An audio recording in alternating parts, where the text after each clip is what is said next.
မိုင်းကြောင်းနေမပြောရတာလေကြားပြီပေါ့နော်ပြီးတော့ပေါ့ပေါ့ပါပါလေးပဲမိဖုရားကြီးအကြောင်းတစ်ခုပြောပြမယ်အဲ့ဒီမိဖုရားနာမည်ကစัจ जा ဒေဝီမိဖုရားလို့ခေါ်တယ်မင်းတို့မင်းရဲ့မိဖုရားကောင်းကြီးပေါ့နော်အဲ့တော့သူကလေငယ်စဉ်တစ်လျှောက်ကနေစပြီးမိဖုရားမဖြစ်ခင်ငယ်ဘဝပေါ့ငယ်ဘဝကနေတခြားပေါ့မိဖုရားဖြစ်ကြသူကတော်တော်ကံကောင်းတယ်လို့ပြောလို့ရတယ်ထဲမှာသူပါတယ်မင်းပြည့်မင်းတန်မသိဘူးမျိုးကုံအဖြစ်မြင့်မြင့်မြတ်မြတ်ကနေညာခဲ့တယ်ဘဝတစ်လျှောက်လုံးမှာအေးအေးချမ်းချမ်းနဲ့နေခဲ့ရတယ်မွေးဖွားခဲ့ရနေစပြီးတည်ဆုံးတဲ့ချိန်ဒီသူကနေလိုလာလို့တောက်ပပြီးတော့အေးအေးချမ်းချမ်းနေရတဲ့ကာလာလေးနဲ့စုံခဲ့ရတယ်ဆိုတော့မိဖုရားတွေထဲမှာစကြဒေဝီမိဖုရားကံအကောင်းဆုံးလို့ပြောလို့ရတယ်ဒီမှာပါလာပေါ့နော်ဒါကုန်းမောင်ခင်မှာမင်းတုံးမင်းရဲ့မိဖုရားကောင်းကြီးမင်းတုံးမင်းကလည်းမိဖုရားကြီးဒီလောက်အများကြီးထဲမှာစကြဒေဝီမိဖုရားကိုချစ်တာလေနော်လေးစားတယ်တန်ဖိုးထားတယ်ပေါ့နော်အားကိုးတယ်ပေါ့မင်းတုံးမင်းနဲ့ဒီစကြဒေဝီမိဖုရားကောင်းကြီးနဲ့ကအသက်နှစ်ပဲกว่าတယ်နှစ်ကြီးတယ်ပေါ့ဒါမမနဲ့မောင်လေးပေါ့ကွယ်နော်သူကြတော့လေဖေးအေတူမအေကွဲလို့ပြောလို့ရတယ်စကြဒေဝီမိဖုရားကောင်းကြီးကသူ့ရဲ့အဖေကတာယာဝတီမင်းနော်သူ့အမေကကြပင်မိဖုရားကြီးနော်ကြပင်မင်းသမီးပေါ့မိဖုရားကောင်းကြီးပေါ့နော်ဒါမိဖုရားကောင်းကြီးကနေမွေးတဲ့တာယာဝတီမင်းရဲ့မိဖုရားကောင်းကြီးကမွေးတဲ့သမီးနော်ဒါတကယ်နေလို့လာလို့ထွန်းလင်းခဲ့အဲ့တာယာဝတီမင်းလက်ထက်ပေါ့နော်သူ့အဖေလက်ထက်မှာလေသူကအမြောက်စားခံရတယ်အားကိုးခံရတယ်သူ့အတွက်ဆိုပြီးတော့ဒါဇီဝိတဒါနစုအသက်စုကိုသူရခဲ့တယ်အဲ့ဒါနဲ့သူကလူတွေကိုကယ်ခွင့်ရတယ်ပေါ့သူကယ်ခွင့်ရတဲ့ထဲမှာဒါစကိုင်းမင်းဘာကြီးတော့စကိုင်းမင်းကိုလည်းကယ်ခဲ့ရတယ်စကိုင်းမင်းကိုကယ်ခဲ့ပြီမဲ့နမ်မတော်မေနုနဲ့စัจ जा မင်းသားလေးကိုတော့မကယ်နိုင်ဘူးစัจ जा မင်းသားလေးဆိုတာကလေဘိုးဘိုးအောင်ကယ်တဲ့သူပေါ့မင်းသားစัจ जा ဝရီမင်းဖြစ်မယ်မင်းသားဆိုပြီးဘိုးဘိုးအောင်နောက်ဆုံးကယ်သွားတယ်ဆိုပြီးသတင်းထွက်တယ်ဒါစัจ जा မင်းသားလေး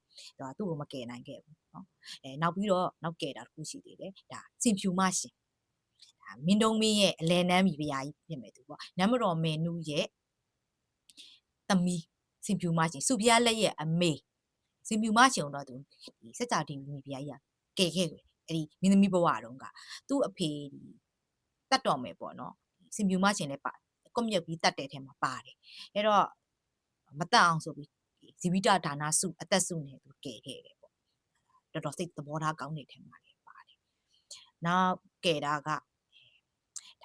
နမ်မတော်မြလေးအနောက်နန်းကမမြလေးရဲ့သမီးလှိုင်ထိတ်ကောင်းတယ်ဘောလေတွေရေးတဲ့မင်းသမီးကိုလည်းသူကယ်ခဲ့တယ်အဲ့တုန်းကလည်းဒ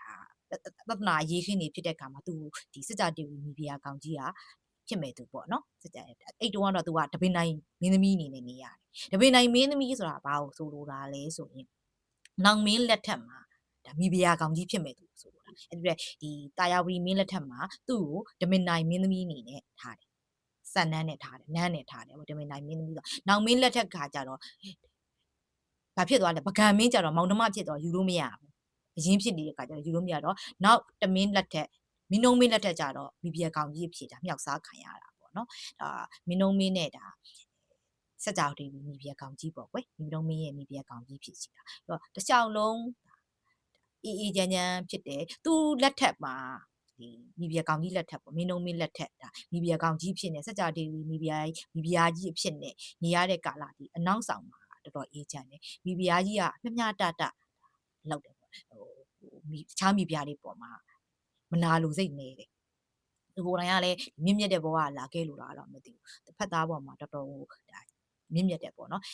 ်စာနာသိရှိတယ်တိုက်ကိုချင်းစာသိရှိတယ်မိ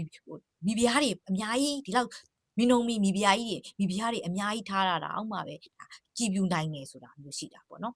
မင်းတို့မင်းကလည်းဒီစัจ जा ဒေဝီမိဖုရားကြီးကိုချစ်တယ်သူ့ရဲ့သပင်ပေါ့မင်းတို့မင်းဒီသပင်ရှင်းတာလေသပင်ဖြီးပေးရတာလေသတုံးထုံးပေးရတာတွေကိုစัจ जा ဒေဝီမိဖုရားကြီးကပဲလုပ်ပေးတယ်ပြီးတော့ကန်ဆိုးတာကတော့မင်းတို့မင်းမသေးတဲ့နဲ့ရွာမဆန်ခင်ပေါ့မှာစัจ जा ဒေဝီမိဖုရားကြီးကအရင်ဆုံးသွားတာ